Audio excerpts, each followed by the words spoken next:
Order 9 rule 13 CPC को आपने पढ़ना है section 27 of general clauses act के साथ।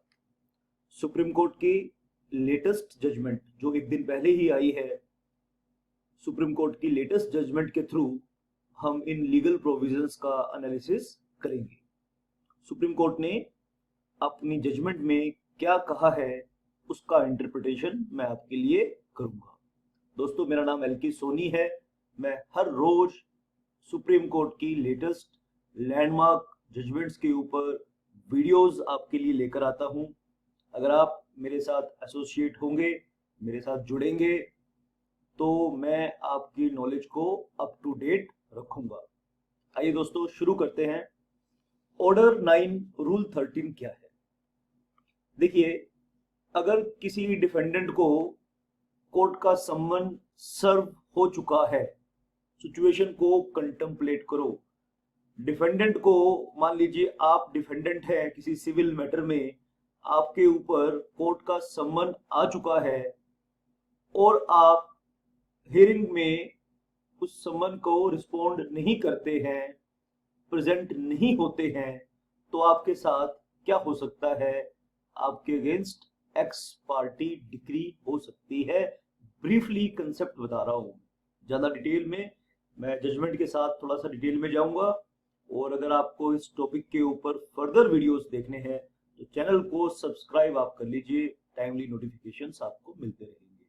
और मेरा ये पूरा अगले नेक्स्ट 3 मंथ्स तक मेरे 90 डेज की प्लानिंग है।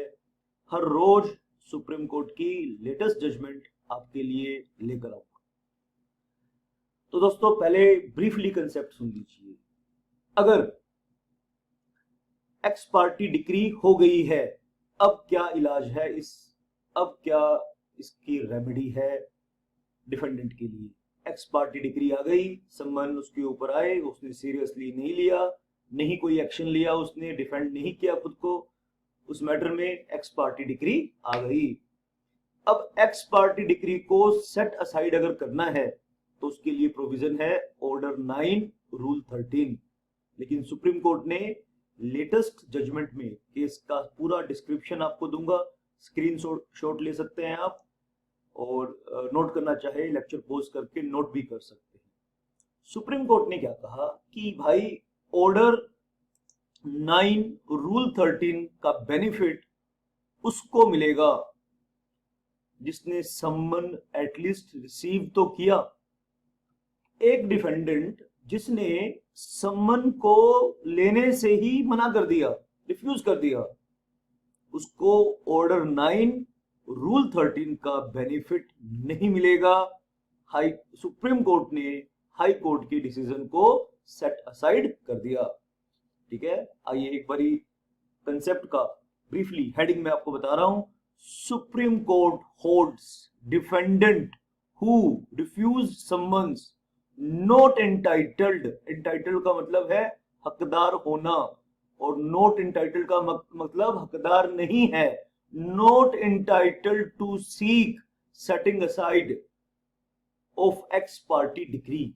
और रूल 27 जनरल क्लोजेस एक्ट का क्या प्रोविजन है, ये हम प्रोविजन जजमेंट के दौरान हम इसको भी थोड़ा सा देखेंगे। देखिए, अब मैक्सिमम इन केसेस में इस तरह के मुद्दों में क्या होता है, एक्स पार्टी, जब कोर्ट एक्स पार्टी डिक्री को सेट असाइड करने की एप्लीकेशन को एंटरटेन करता है, तो डिफेंडेंट का डिफेंस होता है इसमें कि भाई मुझे तो सम्मन का पता ही नहीं चला, मुझे तो पता ही नहीं चला जी, तो इसीलिए मैंने खुद को डिफेंड नहीं किया।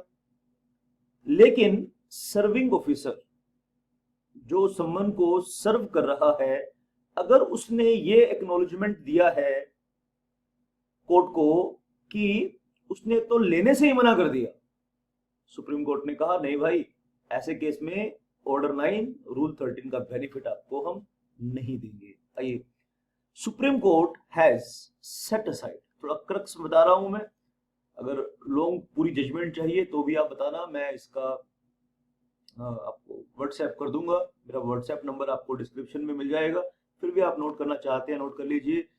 डेली मेरे व्हाट्सएप स्टेटस के थ्रू आप अपडेट रहना चाहते हैं, डेली मेरे वीडियोस कब आ रहे हैं, किस टॉपिक पे आ रहे हैं, मैं अपने स्टेटस में, व्हाट्सएप स्टेटस में इन्फॉर्म करता रहता हूं। तो आपके लिए मैं एक लर्निंग एनवायरनमेंट क्रिएट करके रखता हूं अपने यूट्यूब चैनल्स के थ्रू, फेसबुक पेज के थ्रू। अगर आप फेसबुक पे देख रहे हैं इस वीडियो को तो आप लाइक कर दीजिए हमारे पेज को, ignorance of law is not an excuse. And अगर आप हमारा वीडियो ये यूट्यूब पे देख रहे हैं, चैनल को सब्सक्राइब कर दीजिए। ठीक है, आपके सपोर्ट से ही मुझे मोटिवेशन मिलेगा।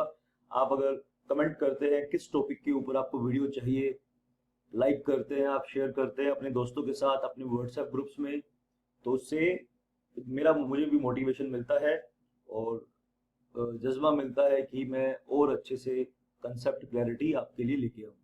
आइए इस जजमेंट में सुप्रीम कोर्ट ने जो कहा उसका क्रक्स मैं आपको बताता हूँ। जजमेंट तो ये 9-10 पेज की है, लेकिन मैं आपको उसका मेन पॉइंट्स आपको बताऊंगा ताकि आपकी नॉलेज अपडेट रहे।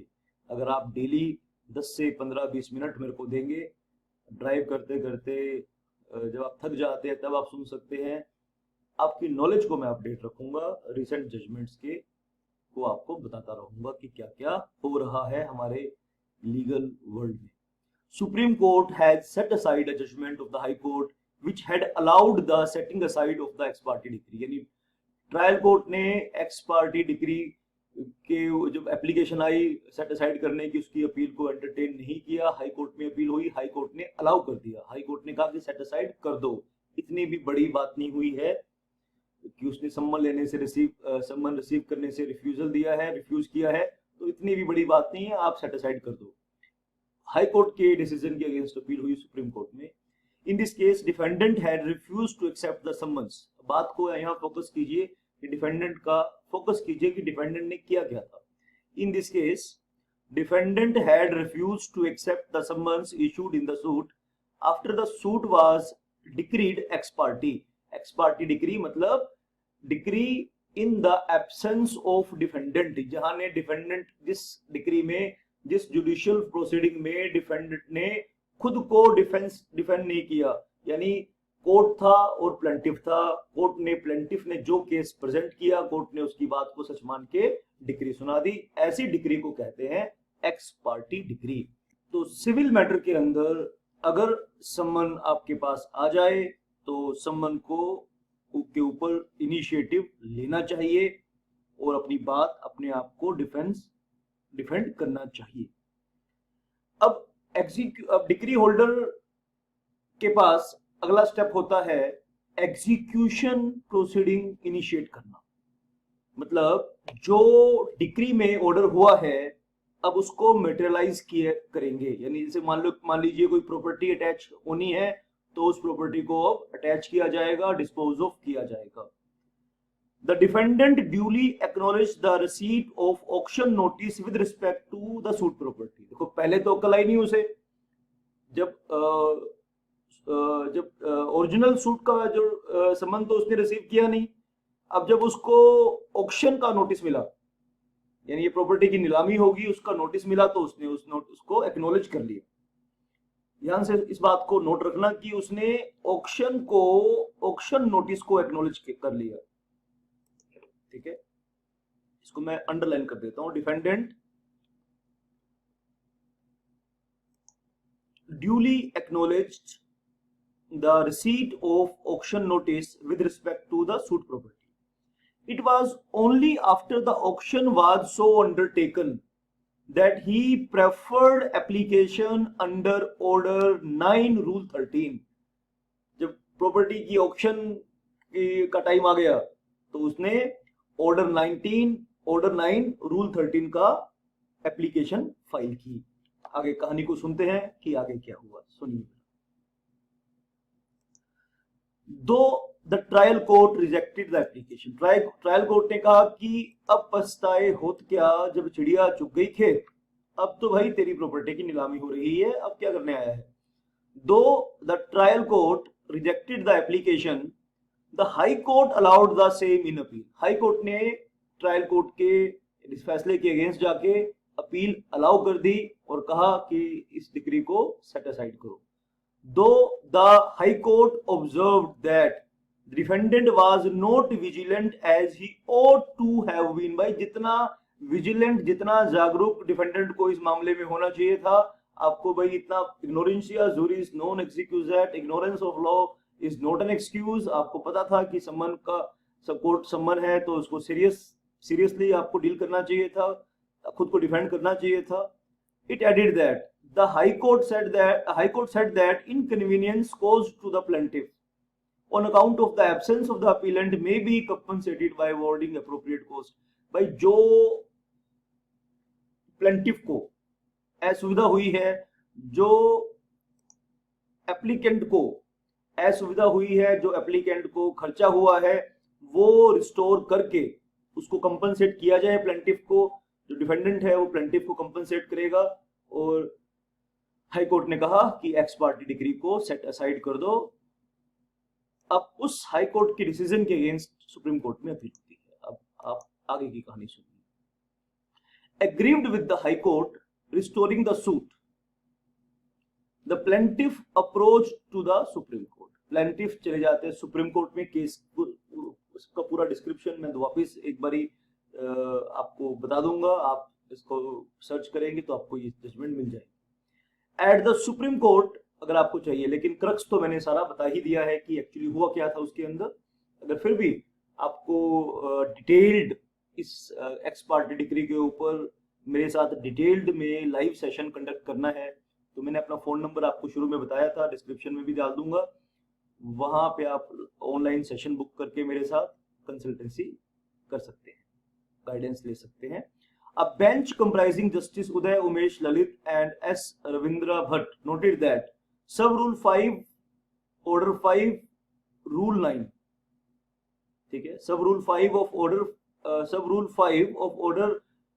5 Rule 9 of the court states that inter alia that if the defendant or his agent, ध्यान से सुन लीजिए, एक लीगल प्रोविजन को कोट किया है यहाँ पे, आप इसको बेर एक्ट से बाद में पढ़ लेना।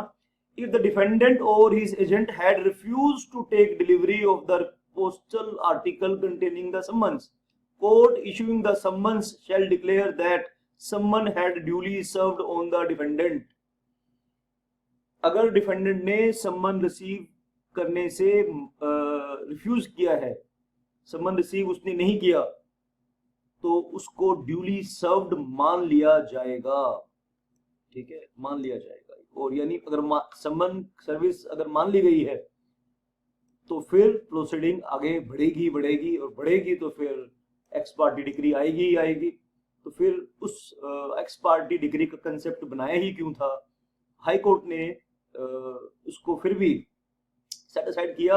हाई कोर्ट ने कहा कि ठीक है, इसका जो बिहेवियर है वो नेग्लिजेंट वाला था, अब उसको क्या करना चाहिए, प्लेंटिफ को कॉस्ट सारी कंपनसेट कर देनी चाहिए और केस को रिस्टोर करना चाहिए। लेकिन सुप्रीम कोर्ट का मानना हाई कोर्ट से अलग था। यहाँ पे हम section 27 of general clauses act 1897 को भी रेफर करते हैं। Bench also referred to section 27 of the general clauses act 1897 gives rise to a presumption that service of notice has been effected when it is sent to the correct address by registered post। Registered post से correct address पे आपने पहुंचा दिया सम्मन, तो मान लिया जाएगा कि सम्मन ड्यूली सर्व्ड है।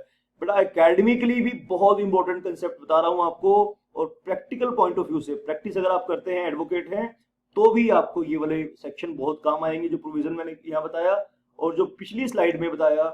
सब रूल 5, ऑर्डर 5, रूल 9, ये वाला भी आप नोट कर लीजिए अपने इंपॉर्टेंट मैटर्स में। अगर सिविल में आप प्रैक्टिस करते हैं, एग्जाम की तैयारी कर रहे हैं बेटा, ठीक है, जुडिशियल एग्जाम्स की तैयारी कर रहे हैं या और कॉलेज के एग्जाम की आप तैयारी कर रहे हैं, तो इन सब प्रोविजंस को याद रखिएगा।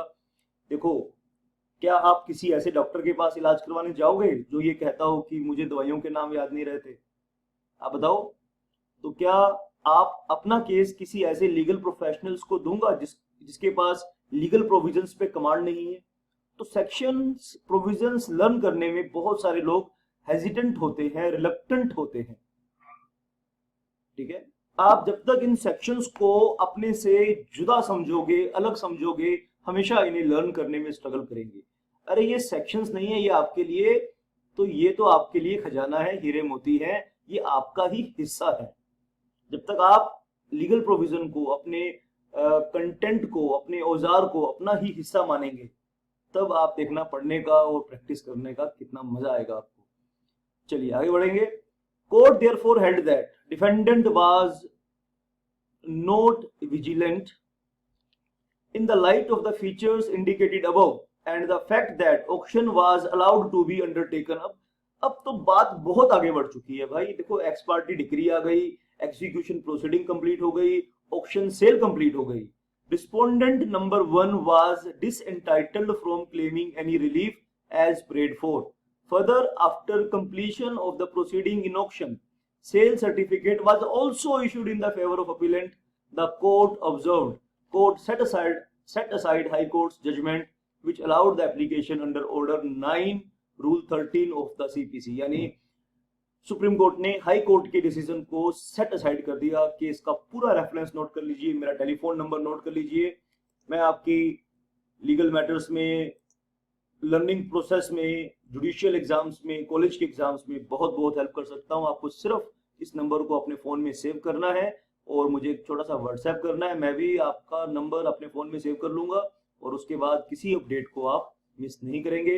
That's it for this session. यहां तक आए हैं, लाइक करके जाना और सब्सक्राइब भी करके जाना। That's it for this session. Thank you very much. Love you all. God bless you.